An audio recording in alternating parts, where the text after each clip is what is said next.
Hello, everyone. We have an incredible guest. Luca Dellanna is on with us today. He's a writer of over 10 books. He's consulting every day. This week, he spent all his week consulting. And when he's not consulting, he's writing books. I've read his recent book about long term choices versus short term choices, and I've really enjoyed it. And that's how we connected. And today, we're really going to engage in terms of how AI gets utilized or underutilized by a lot of people. I'm going to give you some great examples. So, welcome, Luca. I'm so excited to have you on this podcast. Thank you so much, Vicky, for having me. So, tell us a little more about what you've been working on and some of the consulting work that you're doing, maybe around artificial intelligence. What are people doing out there in terms of the space? Yeah, so I've been consulting for over 12 years as an independent on everything that has to do with managing people and managing operations. And something that I've seen first and second hand over the past, probably since July 2024, was companies that started using AI. Mm-hmm. And so for me, there are about two ways in which a company can pick up AI. One, which is what I call enterprise solutions, which means that the company tries to integrate AI at the platform level or in a custom solution. Like it's a major software project that aims to integrate very closely with their workflows. And I will not talk about this today because that's not the half of AI implementation in which I focus. The other half instead is when employees in a company use already existing AI solutions such as ChatGPT, Claude, Google Gemini, and so on to make their work faster, easier, more efficient, or more effective. Okay, And for let's me, learn about that's that. yeah, and for me, that's where there is a lot of value. I mean, there is a lot Yeah, of value on both sides. The sure. difference is that the first type of project is time consuming. It requires major investments. It requires a certain level of domain expertise and so on. And Okay. instead, the second type of projects, the one where you're just picking products that already exist and you use them on an individual basis is something that I'm much more interested because literally everyone can start using them today and it's super economic um, and low risk. So tell us, what should we be using? Where have you seen the most value in the use of these tools? Yeah, so for me, a lot is about instead of asking how can we automate jobs, Hmm. which again, I'm not saying it doesn't have value. I'm just saying that it's not the half of where I'm focusing right now. And also, I think that at the current moment, July 2025, most jobs are probably not ready yet to be fully automated by AI, but almost all jobs can be augmented by AI right now, or at least a small part of your job can be augmented by AI. Yeah. And usually the trick is to look at how to use AI, not at the one thing at which you're the most competent in your job, but at the one thing which is almost like a side task. Mm. So I'm making an example about myself in my role as an author of Yeah. books. Writing books would be my core task. And I don't use AI to write books, to generate text, Right. because I think that that's my core specialization. It is what people buy my books for, and so on. However, as an author, I also have a lot of side tasks, which can be related to marketing, which could be administrative, which could even be proofreading the book, and so on. And those are better candidates for AI at the current moment. So that's one thing. And then the second way in which I see, especially companies using AI at the moment, is to reduce risks of, for example, of miscommunication. Mm. So I know about many companies which use AI Yeah. to, if they have a proposal or a communication or a presentation or an agenda for a meeting, they run it through AI first and they ask, how can I be misunderstood? Yeah. What's Oh, missing? Which questions might people have? Do you spot any mistakes? All these kind of questions. Then of course it's necessary to take the answers of the AI with a grain of salt. hmm. But very often when you use AI to find blind spots or to spot mistakes, maybe it will come up with 5 ideas, and maybe 2 ideas are bad, but 3 ideas will be actually things that you would have missed otherwise. Okay. So for me, that's extremely good. I know of some companies that, for example, use it to action items in meetings, to discover follow-ups that are missing, these kind of things. Again, the idea is not to automate the job, because AI maybe it's not ready yet, maybe it has some error rate, maybe you don't want to use it for situations in which a mistake is important. For example, if you email a client and there is a mistake in the email, but it's excellent to spot mistakes because that's very high cost, and the consequence of error is small. So for example, if you use AI to notice if there is any email over the last week in which you missed something or that needs urgent response, that could be a It's good almost use. like a quality assurance agent, right? In a way. Yes, Okay. yes, it's very good at it. Yeah, that's a great idea because I've always been thinking about it like generate the email, create it. But what you're saying is like you generate the email and then you use AI to actually spot mistakes, which is not how I was. But I think I see a lot of value to your point around meeting notes. I've actually been trying different models for meeting notes, and I found actually Grok, the X model, is the most powerful in terms of taking a transcript and really generating great meeting notes based on that transcript. So some models like Claude is great at writing. I feel like Grok is great at meeting notes. ChatGPT is amazing at financial models. So it's almost as you try these different tools, they're good at certain things or better at certain things than maybe others. Yeah, exactly. It's like as having a team of interns. Yeah. So maybe you will not give to them the core tasks, like writing the email to the client, but you will give them like either less administrative tasks, like I don't know, writing the email to negotiate. To negotiate a discount with the energy company. I don't know, something like that. Or you would use them to spot mistake, to review a presentation. So, and again, you would use, if you have a team of 5 interns, you kind of know which are the skills of each, and you will give the uh, assign the tasks accordingly. That's very interesting. What about the other way? Like in terms of everyone talks about agents now. That's kind of the latest buzzwords. What's your perspective on agents? Have you built your own? How do you expect that space to evolve? Well, I think that there is a lot of like heterogeneity right now. Yeah. So personally, right now, the only way in which I'm using agents is when making upgrades to my website.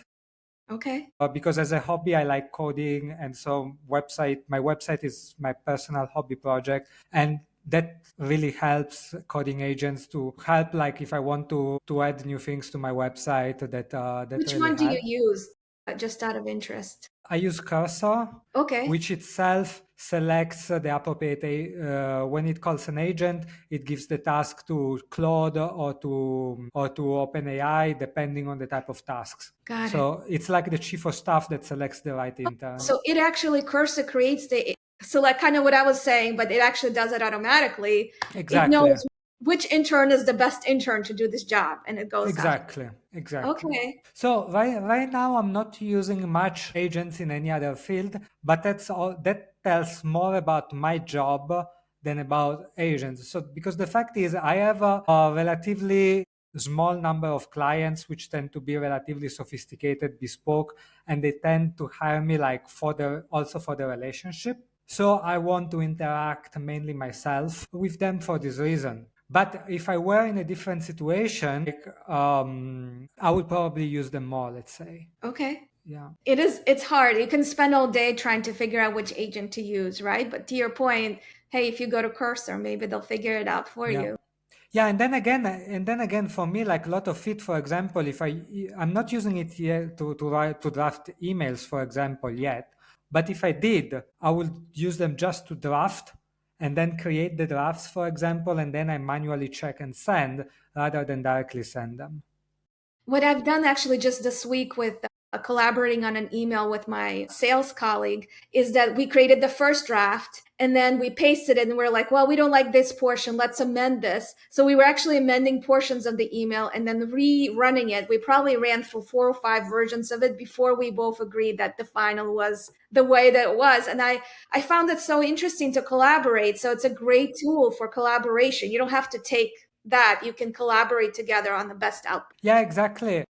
And for me, since we are talking about collaborating and AI, one question that I get a lot from some of my clients is how do I teach my team if they're using AI to spot mistakes and to spot hallucinations, like how to use it, but with a grain or with a grain of salt and some. And for me, there are two elements for that. And they are both important, and you cannot just use each separately, but you need to do both the following. So the first one is telling them that while you expect them to use AI to get more effective and more efficient at their job, you also expect them to always retain full accountability. Hmm. So that you put very much upfront that AI did it is not going to be an excuse Okay. for any for that's the first part. And then the second part is what I call hypotheticals, which are for me the one of the number one tools for delegations. And the hypothetical go like this. It's a very simple exercise where you book a one-on-one with one of your teammates to which you want to delegate a task, or you want to train. And then over 15 or 30 minutes, you go through 5 to 10 common situations that they might face. So for example, you might go on a random situation. You might say, imagine that you want to use AI to invite a list of clients to our next webinar, for Okay. example. How would you do that? And then they answer, and then you give them feedback. Oh, that's very good. Or oh, how do you check if there was any mistakes? Or that would be bad because if there would be a mistake, you don't discover. And you go through 5 or 10 of such examples, maybe even some edge cases. And in this way, you can build experience. You can Hmm. build the experience that would have taken weeks for them to experience in 15 minutes. Amazing. And it's a super powerful tool for training and delegation. That is really really important. So do you give have a guide for them to how to have that collaboration or to build that experience, or you just kind of like get them together? I guess what's the process around that is what I'm asking. So, as for guides, like I'm describing the process in one of my latest books, which is called Managing Remote and Hybrid Teams. Okay. But usually, what happens is that with my clients, I am myself doing the hypotheticals with them Okay. about how they will delegate a task. Got it. And Okay. so not only they learn how to delegate or they improve their delegation, but by through this process they also experience the hypotheticals and they are able to then themselves use it with their team. So it's one-on-one coaching that you do to kind of set them up for success, and then they can Yeah, either one-on-one coaching or group coaching.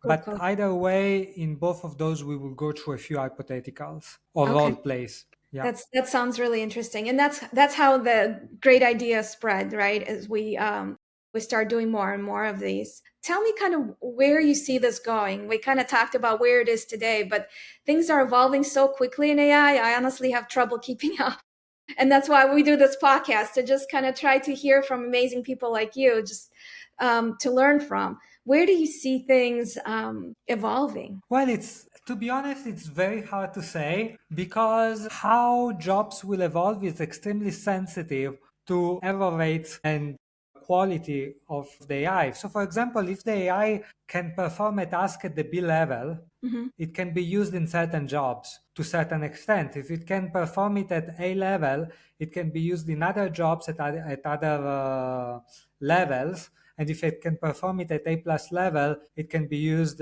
at other jobs at other levels. And then the second thing is though, when people are talking about job substitution, I think that actually there are some jobs which are at high likelihood of substitution, and I'm thinking about translators. Okay. Like, I find it hard to believe that the number of translators will not diminish over time. Yeah. There are other jobs which probably they will not disappear at all, but the curriculum, let's say, will slightly change. So, for example, I'm thinking about doctors. Hmm. I cannot think about doctors disappearing, but I can think that the curriculum will be a bit less about diagnosis, which will be increasingly, I suppose, helped by AI.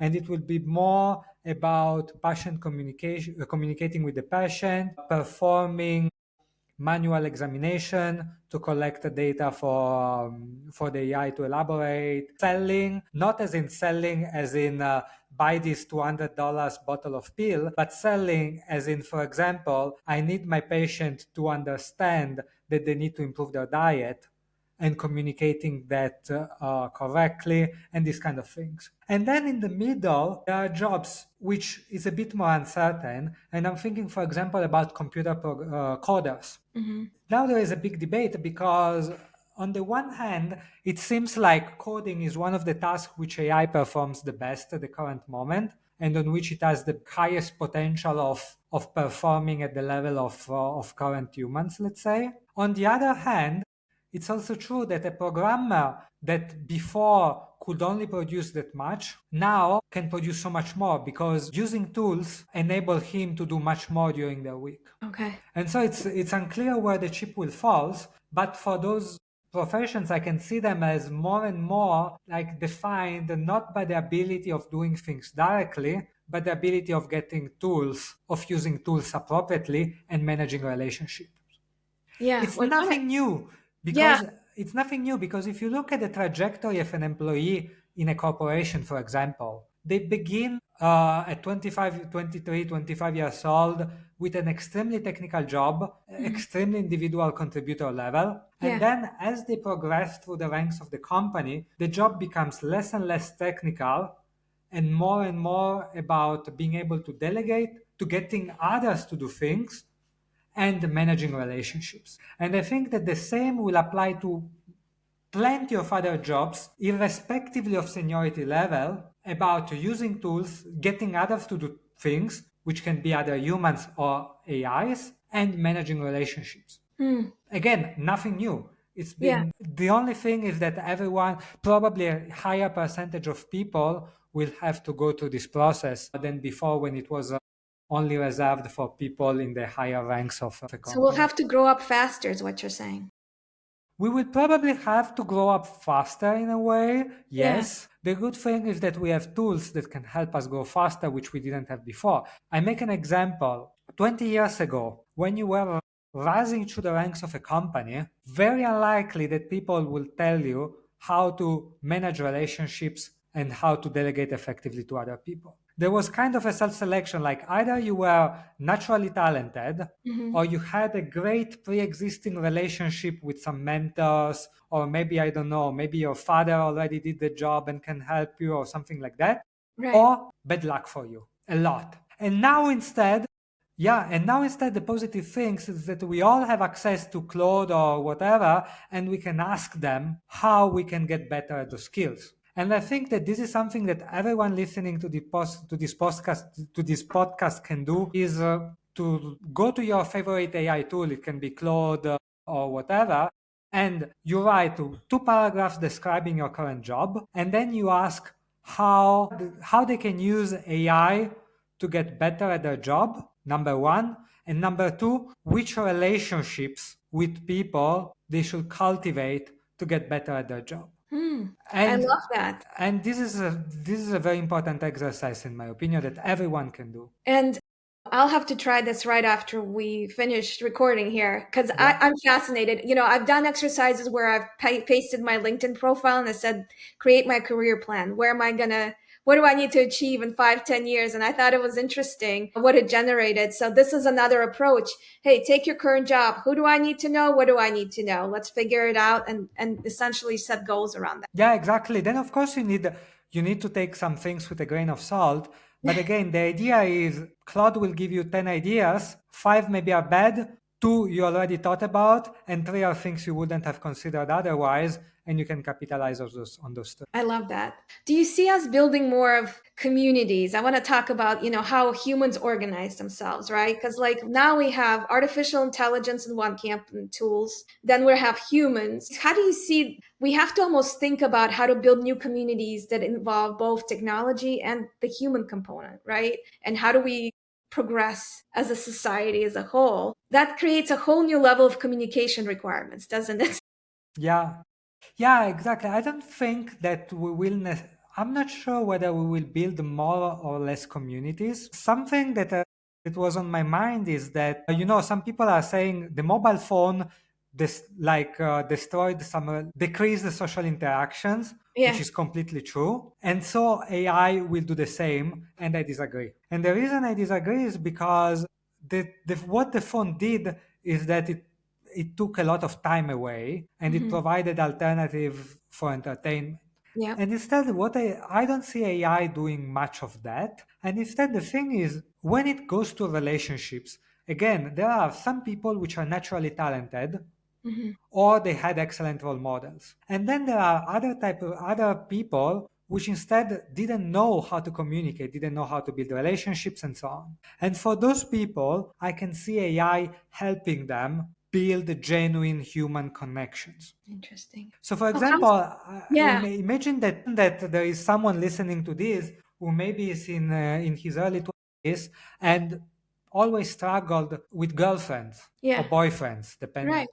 And a big reason might be that they simply lack both the natural talent and good role models. Mm. So what do? You can actually, again, use AI for suggestions that you wouldn't get before. Interesting. Again, Yeah. don't take everything with a grain of salt, and so don't just copy paste whatever AI will say into chats and so on. But what you can do is you can get some feedback. So, for example, you can tell the last interaction and ask for feedback. What would you have done differently? What do you think this made the other person feel? All questions which would have gone unanswered 5 years ago. Yeah. And now I'm not saying that you will get perfect answers. I'm saying that you will get more information than you were able to get before, which for a major chunk of the population was none. Yeah. But do you think it could be the opposite driver where you're like having such a great relationship with AI, right? Because they're always kind and empathetic in their answers. I don't think so. Like, No? I think that if you take away a small percentage of the population which might have some let's don't know how to say it, politically correct in a way that will not offend anyone. That's always hard. If you take a if you, For 99% of the population, I think that it's not a risk, Yeah. meaning that at the end we all crave the human connection. Mm. And I don't think that it's a substitute. I really don't believe that we will have, I don't know, like a cyber girlfriend or cyber boyfriends. Yeah, I don't think so. That's no, I love that perspective, and it gives me a lot of hope as well. Because to your point, I'm super interested in AI, and I had a breakfast with my one of my friends today, and I said, we need like a local community where we get together face to face and talk about AI. Because sometimes, art it's great to be online, but there's something very special that humans need that are face to face that we just can't reproduce in an Exactly. online environment. And she agreed with me. So we were going to kick this off. She's like, start small, I'm like, okay, I can't start small, but we'll do small. But yeah, I love your perspective, because even though the more we're pushed to be around technology, it's almost like the more we crave to be around humans, right? Yeah, I don't think it's more we crave. I think it's just the same. The Like we same. will always crave, and yeah. Yeah.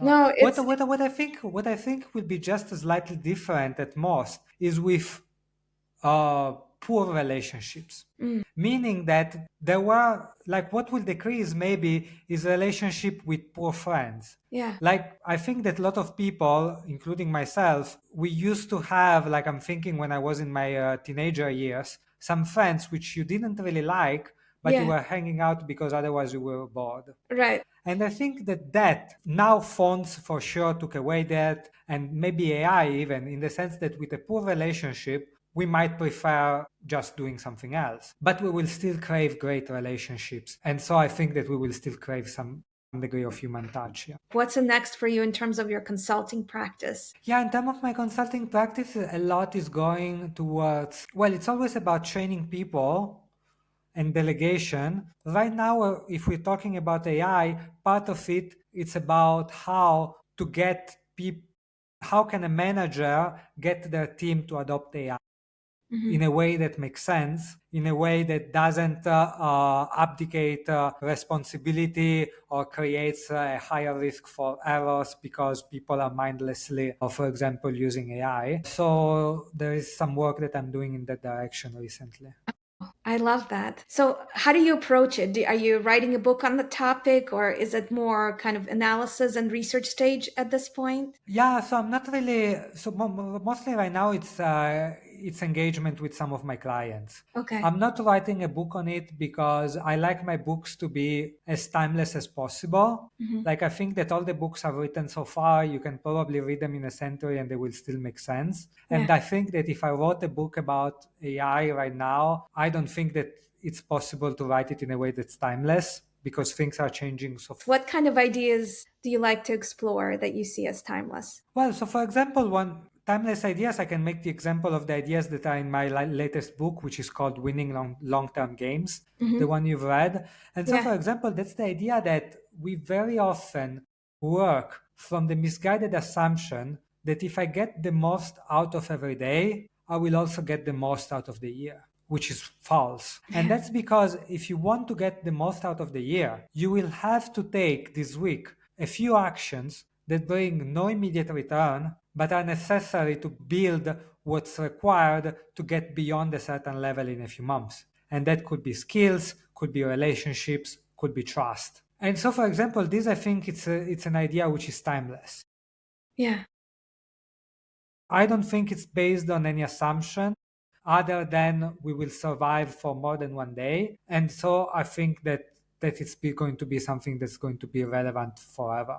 Another example is I published a book which is called Best Practices for Operational Excellence. And the first chapter is about delegation. And one of the principles, like the core principle, let's say, is that good delegation is concrete and cannot be misunderstood. It's so clear that it cannot be misunderstood, Mm. which goes in opposition to what people do very often, which is that they delegate abstractly and so clear that it can be understood. And instead, I'm saying that clear that it cannot be misunderstood. And this, for example, is timeless, and we can see it now because not only it worked with people. I published the book in 2019. I had no idea that AI would progress so fast.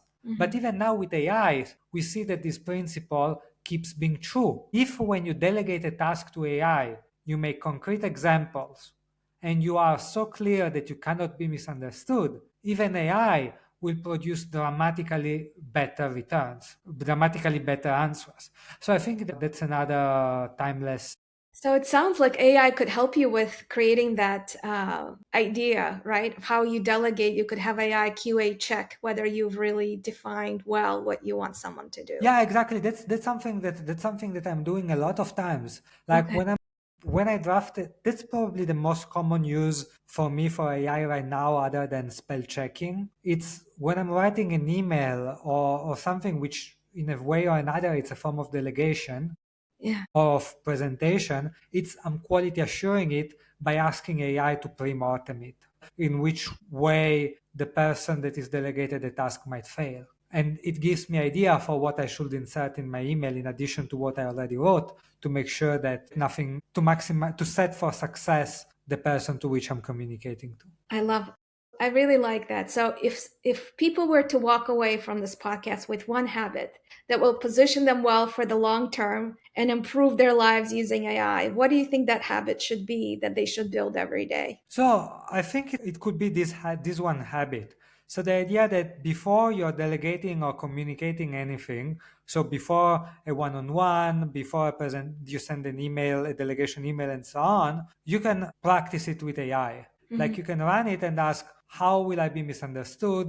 What questions might the person have? How can this go bad? Yeah, And I think it's a fantastic use for which AI is already good now and will get even better in the future. I love that. I really love that. Thank you so much, Luca. This was such an informative conversation. I hope people check out your books because your writing is beautiful and it's so insightful that I think they would enjoy it. And I look forward to seeing what more insights you can bring to us as we go on. Thank you so much, Vicky. And if any of the listeners wants to find my book, they are on Amazon. My author name is Luca Dellanna with double L and double N. Luca Dellanna. Thank you. I absolutely love that. Thank you so much.